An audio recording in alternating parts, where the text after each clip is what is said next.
all defensive team 2008 to 21. So that's 4 times she was all defensive team. And she did not make it in 23 or 24 for some reason. But she's obviously a very good defender. Did she play a full season in 23 and 24? Let's see. Yeah, she did. She played 40 games in 2024. She only played 27 in 2023. Maybe that's why she didn't make it. But in 2024, I don't know why she didn't make it. So, yeah, she's probably going to be on Caitlin Clark. She's probably getting the main defender on her. And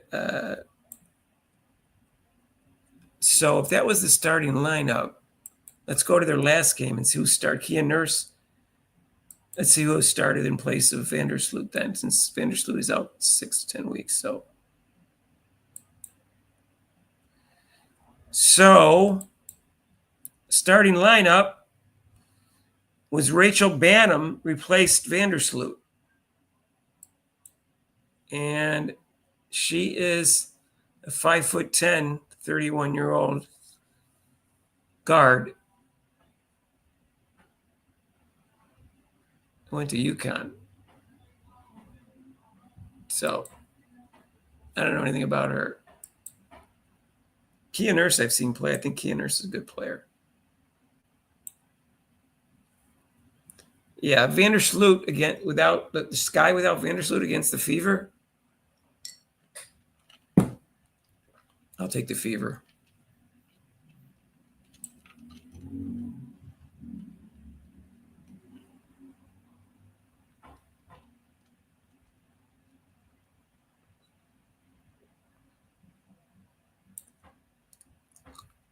Sloot won't be on CC. She's out 6 to 10 weeks.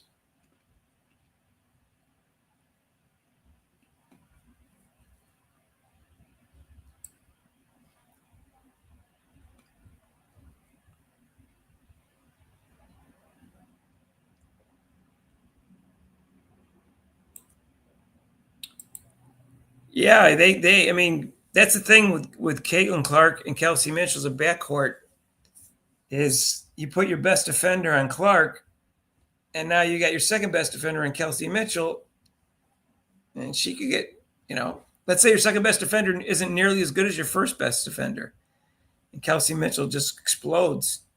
She gets hot.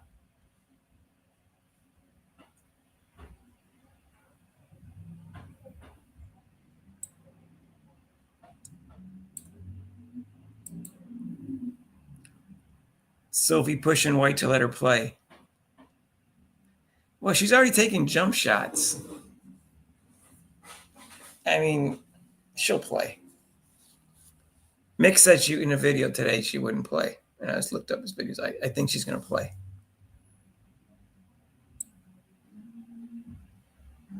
She probably will play limited minutes. She'll probably come in. Hall's going to be the first one off the bench. Is my guess.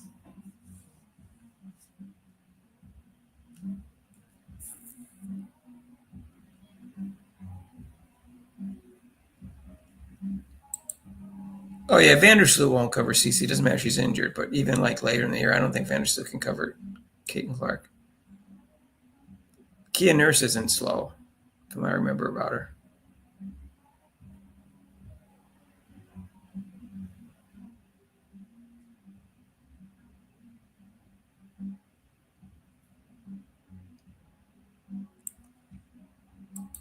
Good defender, streaky shooter.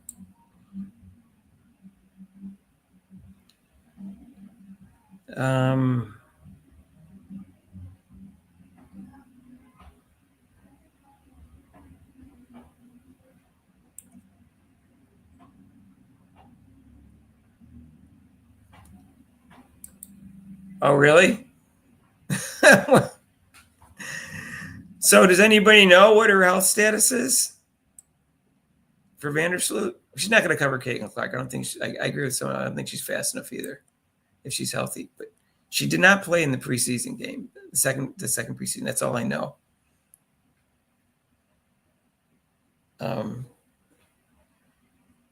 But Anybody else did research on her injury that we can get one that's not AI?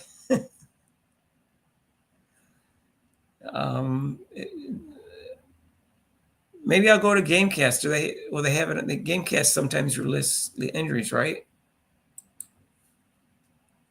Let me look. All right, let me look. What do we got here?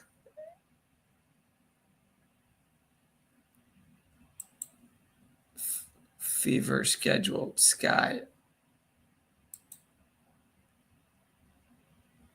All right, Chicago is a 30% chance of winning. The Fever has a 69.7, 30.3 and 69.7. Fever's at home. Fever's going to win this game. They got a better chance of 70%. It says Courtney Vandersloot, game time decision. Demir Dantas, game time decision, and Sophie Cunningham, game time decision. So it sounds like Caden Clark is playing. So, and that was Kelsey Mitchell has a finger. That wasn't going to stop her from playing.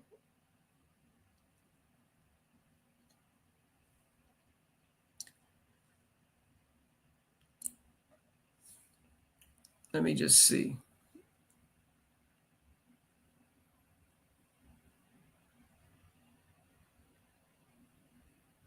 Vandersloot day to day. Doesn't even say what the injury is. So.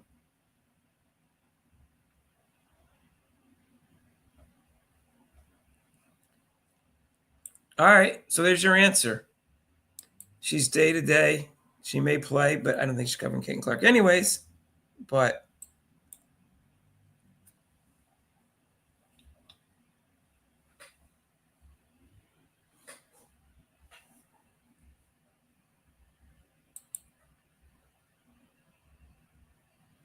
no, I like it when dirty players get cut. Sorry. I don't like those players in the league. So I don't know. I don't think it's wrong of you.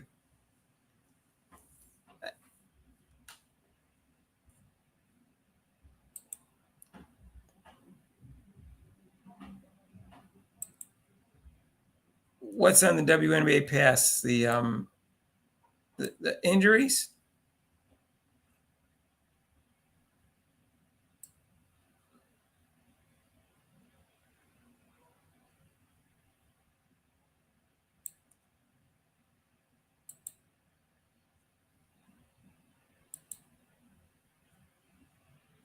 You don't think Sophie plays? Well, it's just a guess. Only she knows what her ankle feels like. Oh, ribs? Is that what it is? Okay. I've had ribs injury before. There's nothing you can do about it. You just have to. They're like a hamstring. You just have to let them rest.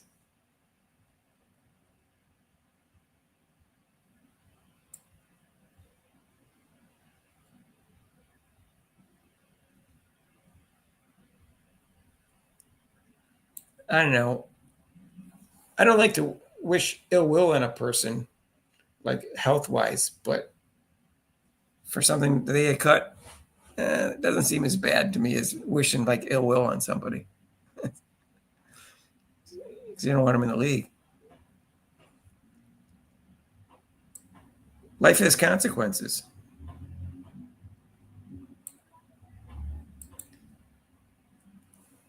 Atkins is the only guard that they can keep up with Mitchell's speed. It will be interesting when Atkins played against the Fever last year. Who did she cover? Does anybody remember?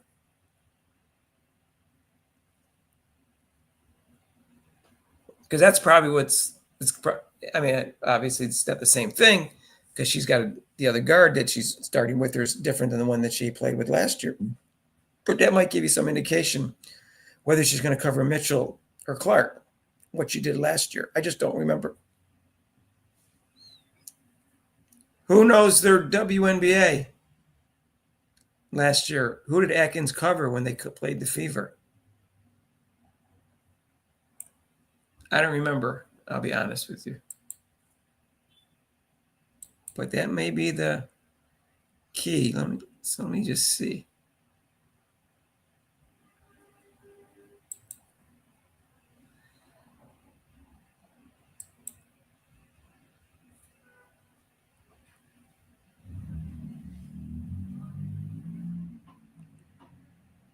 No, it's wrong. Let's see.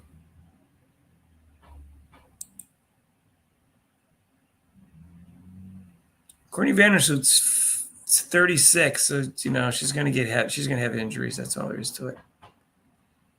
And so she played with New York last year. So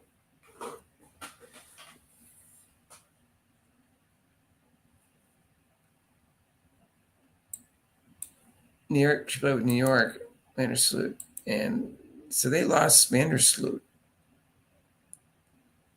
And let's see, Ariel Atkins.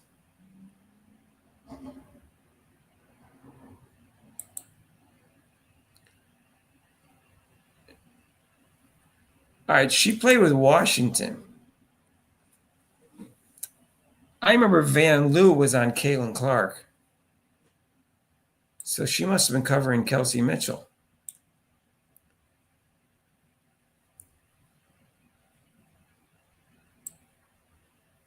So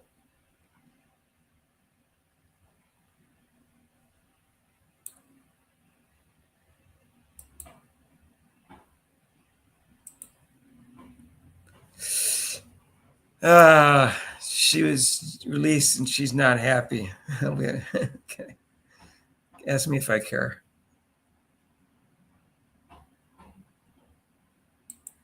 All right. So we'll find out we'll find out in less than 2 days whether she's going to play.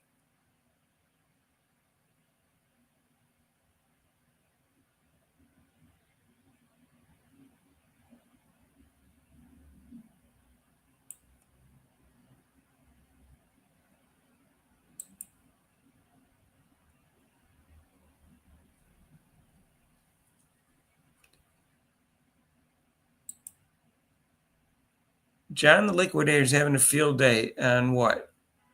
What do you do? I can't stand his line on his thumbnails. They're not even clickbaits. They're lies. I've never heard him criticize Caitlin Clark for anything.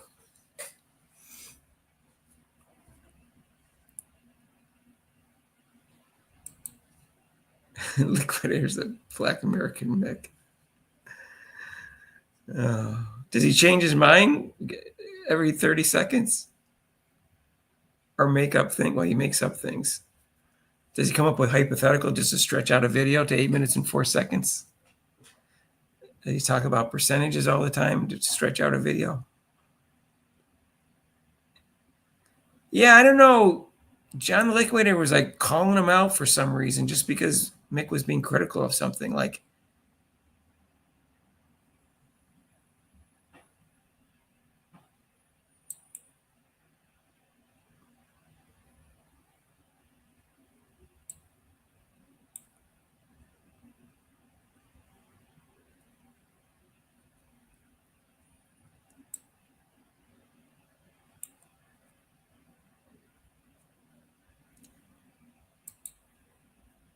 I'm really lagged. Oh, I've been on the air for 2 hours, so I need some water actually. My iced tea right now. So you're gonna have to wait a second.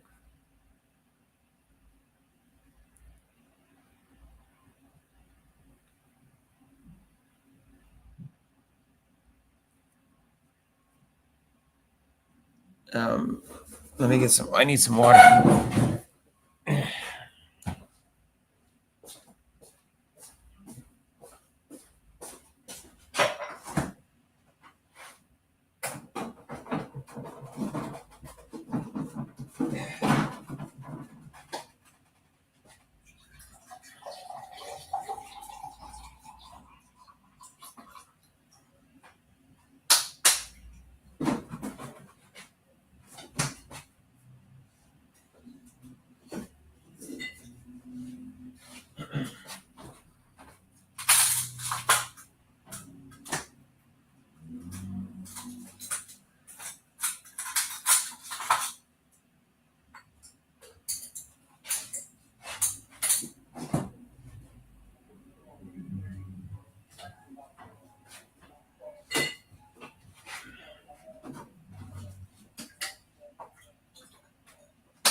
All right.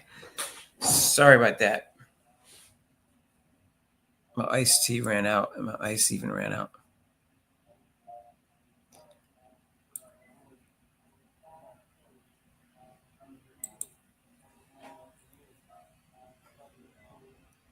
Well, she's not perfect. Why would you? If you're going to do commentary, what's the point of doing commentary? All you do is say everything positive. It doesn't seem honest. I don't criticize her personality very much at all because she's got a great personality. Doesn't mean she's perfect personality any more than anybody else and the rest of us. But her play, you can criticize. I don't understand why you would not criticize her if you're doing commentary. She's not his agent. She's not her agent.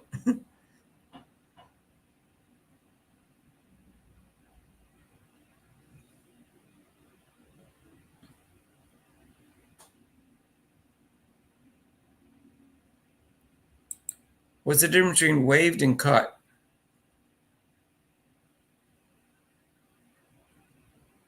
Aren't they the same thing?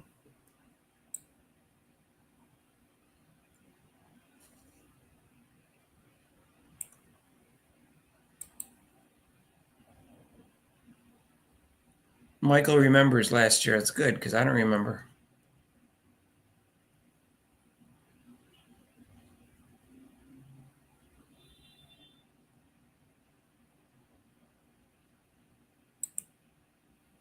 Oh, well, she can go play in Mexico with Kennedy Carter. They can commit the same type of fouls together there. No, I wouldn't do it in Mexico.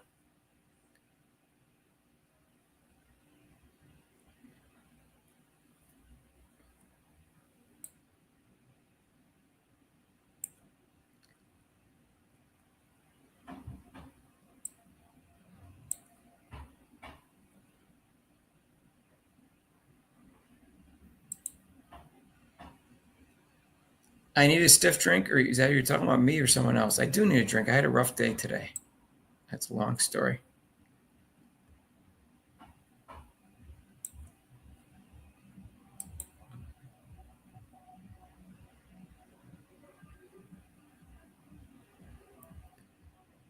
Celeste, you bought Bengal spice tea?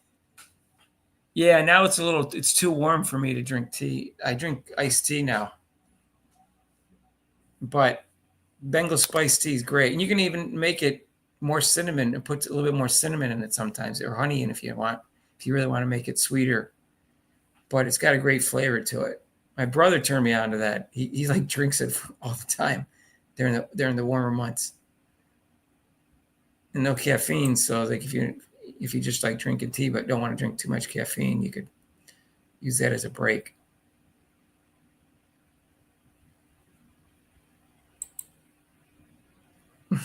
She can't find a car. Yeah, she probably has some money. She was in the league last year, right?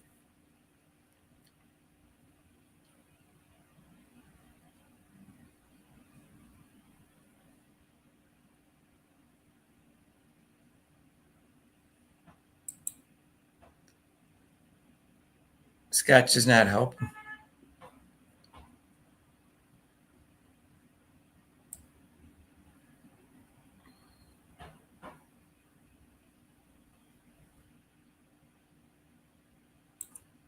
Yeah, I don't like coffee.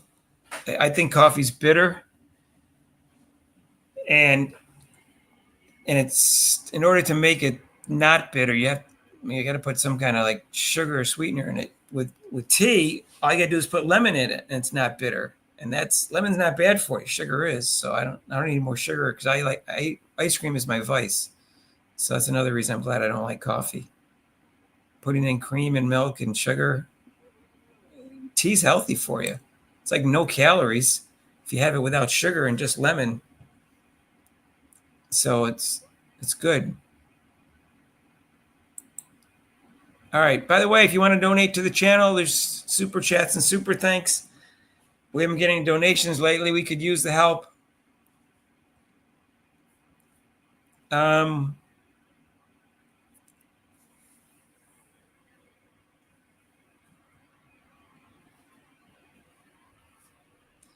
Marlon, it doesn't matter what she does. Those are not objective answers. It's ridiculous. Caitlin Clark has been the best passer in women's basketball history since she was a junior in college. So this is ridiculous. They just don't like her. Opinions on sports are meaningless if you're not objective. So they have an agenda, and it doesn't include Caitlin Clark. That's all there is to it.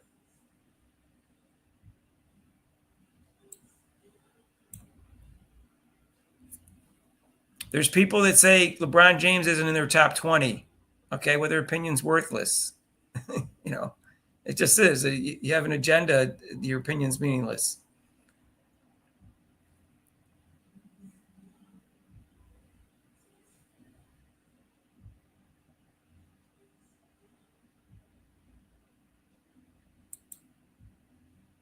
What's the SC, Joseph? What's the SC? I don't know what the SC is.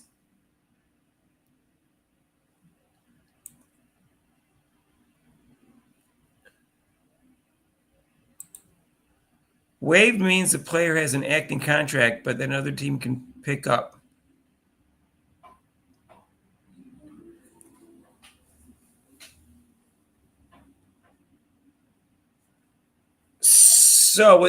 But I read that that's complicated because I read when I researched this about the difference between camp contracts and non-guaranteed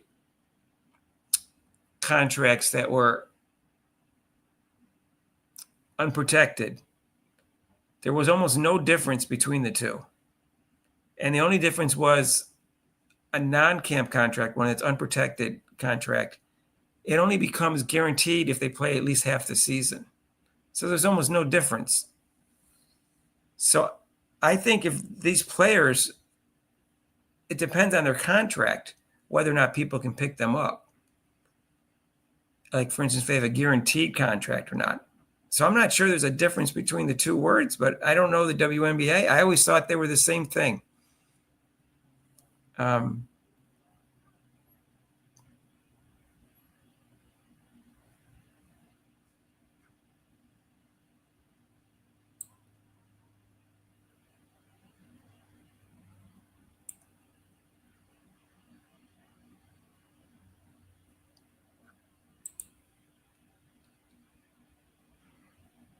I still drink a lot of iced tea. I don't always have it at night, but I have it in the morning. I have it for lunch. If I have a lunch, or I have it in the middle of the afternoon. The caffeine in tea is generally half as much as coffee. So you're not drinking as much caffeine when you drink tea. Depends on how you make your tea and depends on how you make your coffee, but in general.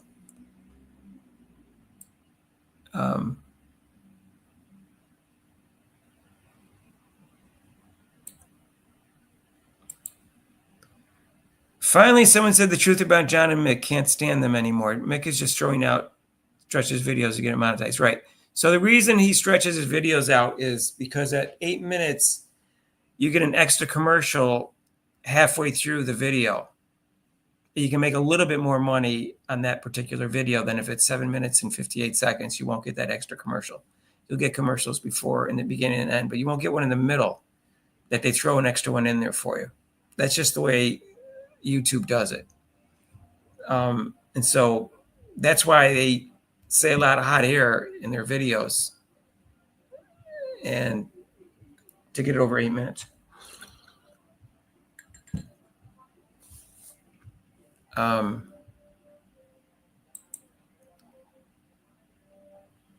Yeah, drinking iced Long Island iced tea, I could drink that all the time too, but I don't think it's good for me.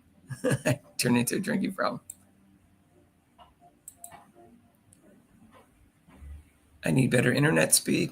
What's wrong with my internet speed? I got Verizon, I think.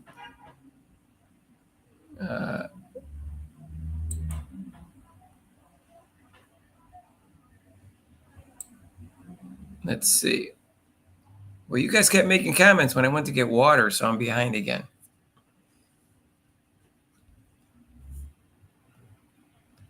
Yeah, I don't like tea. I don't like sweet tea. I don't like sugar in my tea.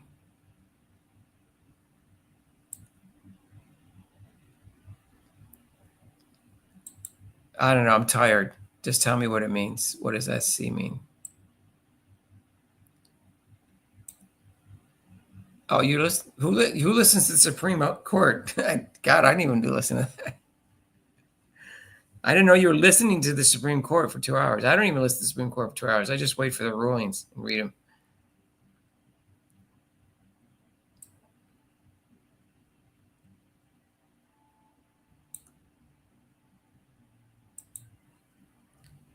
You're the only one in the family that drinks unsweetened tea with lemon.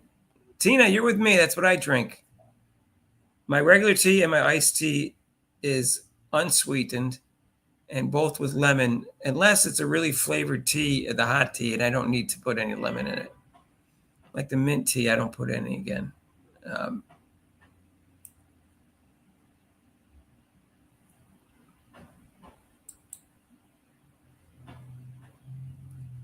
don't know. I've read that a lot of it's not good for you.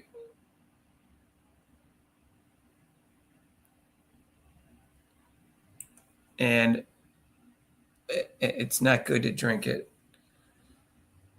at night. Depends on what time you go to bed, of course.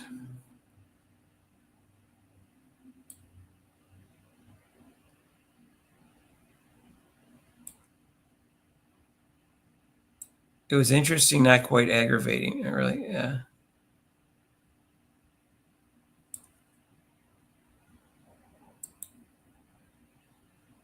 You don't get any euphoria from alcohol or drugs? Really? No. Maybe you're drinking the wrong alcohol.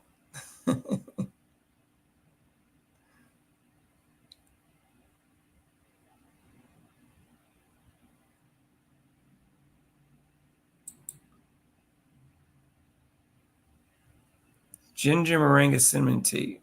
Well, the Bengal spice has got some of that in there.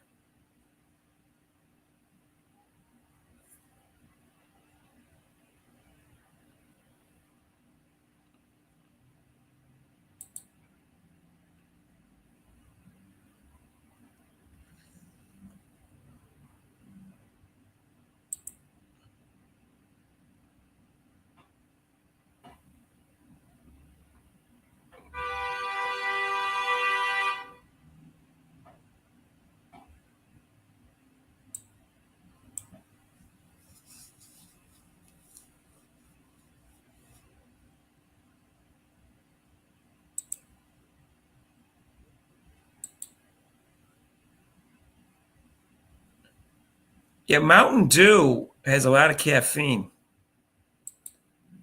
It has more than tea. It has like the same amount. No, that's the car horn. That's outside somewhere. I don't know.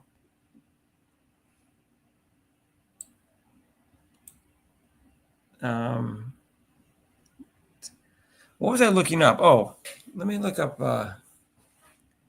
Hang on a second. All right. In the WNBA.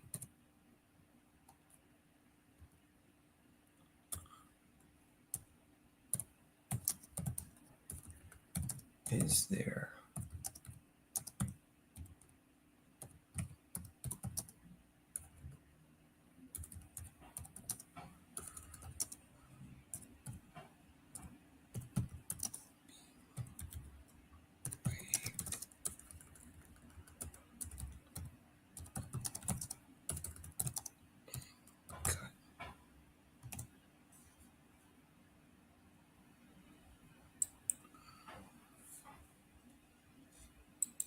Okay, so I just went to ChatGPT and I'm going to share with you the I don't know what the answer is. I pulled it off.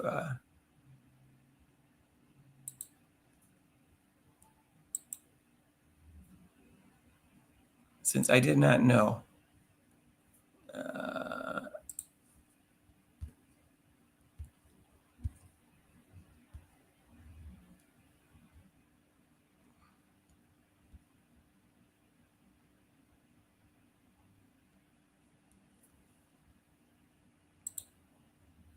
WNBA, waived and cut are often used interchangeably in casual account. Technically have different meanings. A player is placed on waivers, meaning any other team has 48 hours to claim her contract. If no team claims her within that time, she has become an unrestricted free agent and can sign with any team.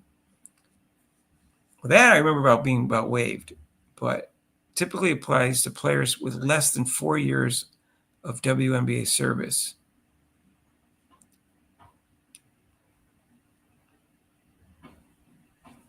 So she can't. That's kind of weird that they don't let them become unrestricted free agents when they get waived by a team.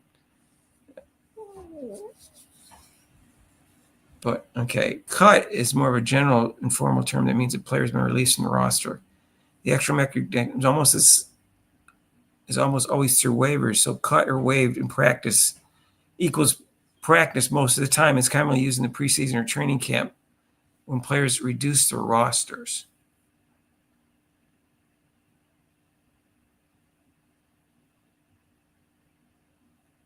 So it sounds like waived is more specific, but it doesn't sound like there's really much difference.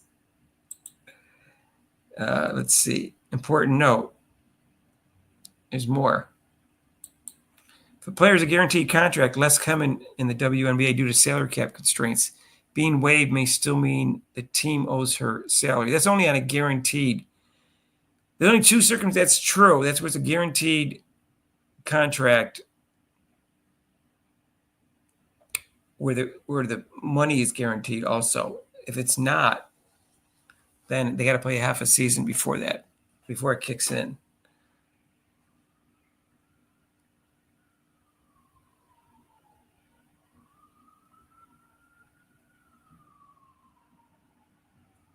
Anyways, that's the answer according to ChatGPT. It doesn't sound like there's a big difference there. It sounds like cut is...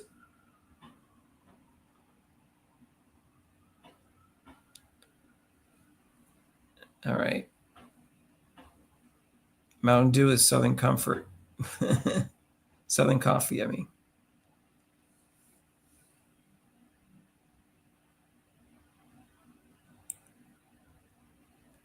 The car horn, yeah, there's all sorts of car horns. There's a major road out there called Broad Street.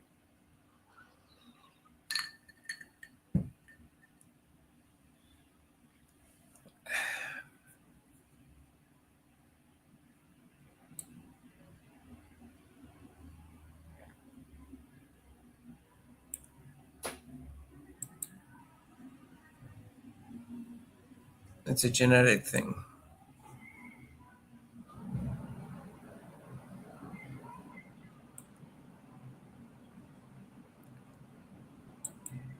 That's true. Sophie probably won't be the backup point guard just for this game.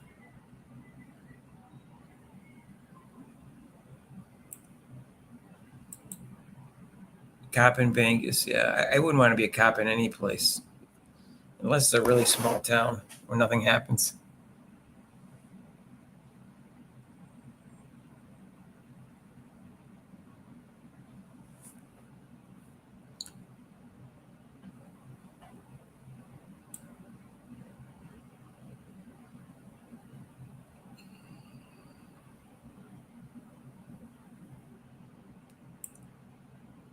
Everybody's dreading Sydney Colson. I was not impressed with her either, so I agree with all of you. That doesn't mean she won't play as she gets used to the players. She'll figure things out, but she didn't play that great. She doesn't seem to have a handle on the passing that I guess we're so spoiled with Caitlin Clark's passing.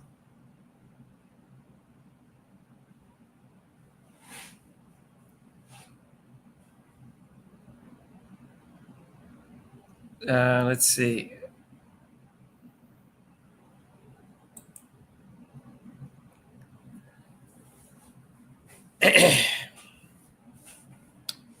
I think everybody's happy with Timpson. That's why she made the roster. But I don't know how much playing time she's going to get. But she's got that athletic ability, and she may really blossom with the right she's got a good coach. So we'll see. Yeah, I think Timpson has a future in the league.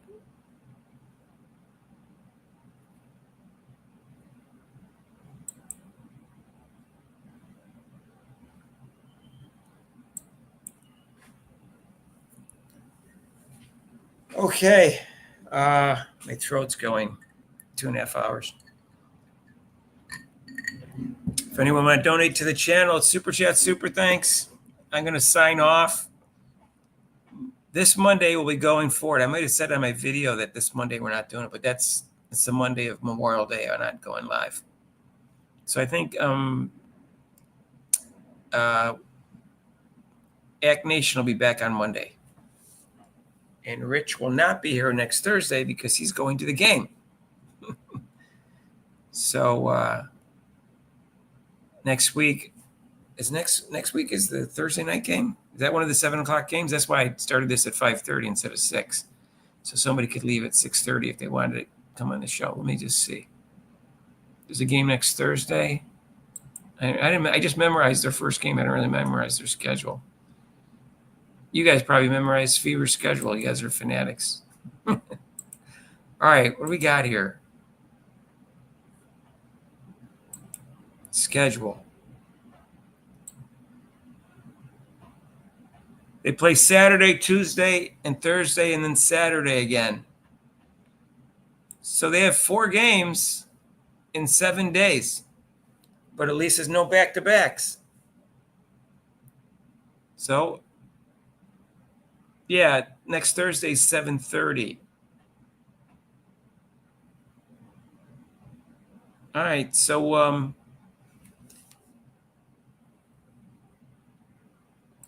I'll do a show next week and take a break and come back at 7:30 or something like that. Maybe I'll just do 5:30 to 6:30 and then take an hour break and come back at 7:30. So my voice is saved. All right. So I'll see you guys on Saturday. League Pass won't work on Saturday. So Saturday at 3, I'll probably go on the air early. But I just have it listed as 3 right now. So don't be surprised if I join a little early.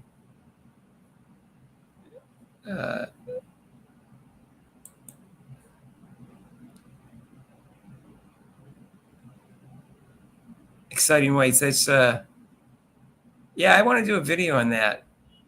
Is there a target on the Exciting Whites? That's what what's his name thinks. Jason Whitlock.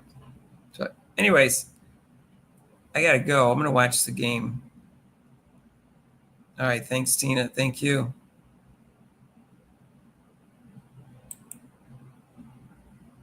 Yep, let's see how good a coach Stephanie White is. We're gonna find out in the next 4 to 5 months, right? How good a coach Stephanie White is. As long as they're healthy, she has no excuses. She has lots of injuries, then they're not that talented team. But if they're healthy, no excuses. All right, their schedule's reasonable, unlike last year.